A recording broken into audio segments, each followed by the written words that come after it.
આજે ઝરણાબેનના દીકરા અદ્વૈતની વર્ષગાંઠ હતી.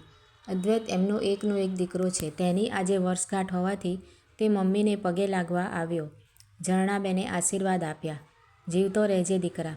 ભગવાનની દયાથી તારી પાસે બધું જ છે. ભણતર, પૈસો, નોકરી. ગણેશજીને એક જ પ્રાર્થના છે કે મારા દીકરાને હવે સરસ મજાની વહુ આપી દે અને મને ટેકણ લાકડી મળી જાય વહુના રૂપમાં. અદ્વૈત માર્મિક રીતે હસ્યો અને કહ્યું, મમ્મી, વહુની શી ઉતાવળ છે? હજી મને મુંબઈમાં નોકરી મળી છે. રહેવાની વ્યવસ્થા કરવાની છે. ત્યાં તને અને તારી વહુને ક્યાં રાખું? મને હજુ થોડો સેટલ તો થવા દે. ઝરણાબેને કહ્યું, દીકરા, તારા પપ્પાના અવસાન પછી મેં જ તને ભણાવ્યો, ગણાવ્યો, એન્જિનિયર બનાવ્યો. તું મારી ફિકર ના કર. હું સુરત છોડી ક્યાંય જવાની નથી. તું તારી પત્નીને લઈ જજે. હું તો મારું શેષ જીવન અહીં જ વિતાવી દઈશ. અદ્વૈતે કહ્યું, ના મમ્મી, તને લીધા વગર હું ક્યાંય જવાનો નથી. ઝરણાબેને કહ્યું, દીકરા, તને હવે 35 વર્ષ થયા. હવે રાહ જોયા વગર કોઈ સારી કન્યાને હા પાડી દે. રોજ લોકો મને પૂછ્યા કરે છે કે તમારો કુંવર કયા દેશની રાજકુંવરીને લાવવાનો છે? તે આટલી રાહ જોવડાવે છે. આમને આમ તો એ વાંઢો રહી જશે. અને અત્યાર સુધી તે કેટલી છોકરી જોઈ. કોઈ તને કેમ પસંદ જ નથી પડતી? અદ્વૈતે કહ્યું, અરે મમ્મી, મારા સ્ટેટસ પ્રમાણે કોઈ હોવી જોઈએ ને. ઝરણાબેને કહ્યું, બસ કર. તે એટલી સારી છોકરીઓને ના પાડી છે કે લોકો હવે ટીકા કરે છે કે કઈ અપ્સરાને લાવવાનો છે તે હજુ કોઈને હા જ નથી પાડતો. એમ બોલતા બોલતા એમની આંખોમાં જળજળિયા આવી ગયા. અદ્વૈતે માના આંસુ લૂછતા કહ્યું, મમ્મી, તારી ઈચ્છા હું જરૂર પૂરી કરીશ. પણ પહેલાં તું મારી એક વાત તો સાંભળ. ઝરણાબેને કહ્યું, બસ, મારે તારું કંઈ સાંભળવું નથી. એમ કહીને રૂમમાંથી ચાલી નીકળ્યા અને અદ્વૈતની વાત હોઠમાં જ ધરબાઈ ગઈ. અને એ એના રૂમમાં આવીને વિચારવા લાગ્યો કે એની મમ્મીએ એના ઘડતરમાં કેટલો ભોગ આપ્યો છે અને આજ કાલની દરેક છોકરીઓને સ્વતંત્રતા જોઈએ છે. લગ્ન થતાં જ જુદા રહેવાનું કહે છે. જેટલી પણ છોકરીઓ જોઈ હતી બધી એક જ ટિપિકલ સવાલ પૂછે છે, ઘરમાં જૂનું ફર્નિચર કેટલું? અને મારી માને ફર્નિચર કહેનાર કન્યાને હું જાકારો આપતો ગયો અને હું લગ્ન કરી મુંબઈ જાઉં તો મારી મમ્મી એકલી પડે.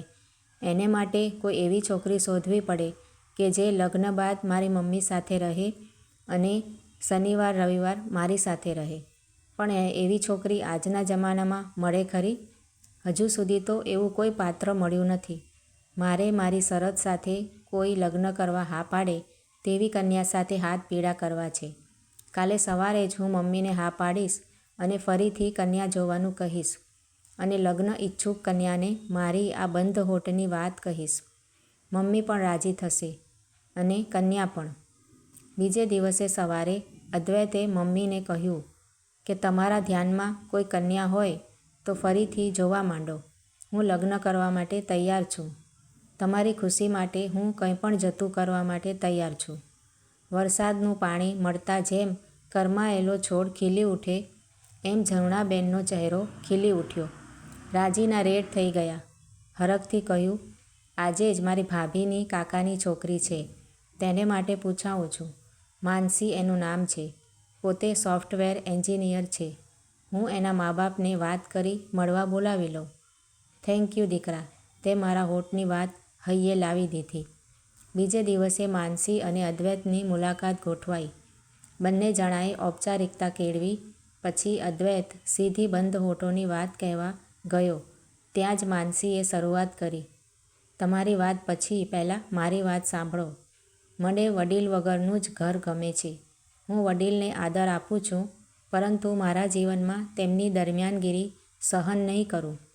લગ્ન જીવનમાં તિરાડ પડે એમાં આ વડીલોની મુખ્ય ભૂમિકા હોય છે. માટે હું તમને એક જ શરતે હા પાડું, જો તમારા મમ્મી આપણાથી અલગ રહે અથવા તો આપણે અલગ. અદ્વૈત હજુ તો તેના બંધ હોઠની વાત કહેવા જાય ત્યાં જ ઝરણાબેને કહ્યું, મને મંજૂર છે. દીકરા, તે જ મને કહેલું ને કે તારી ખુશી માટે હું કંઈ પણ જતું કરવા તૈયાર છું. અને દીકરા, પ્રેમનું તો એવું છે ને કે જેટલા દૂર રહો તેટલો વધતો જાય.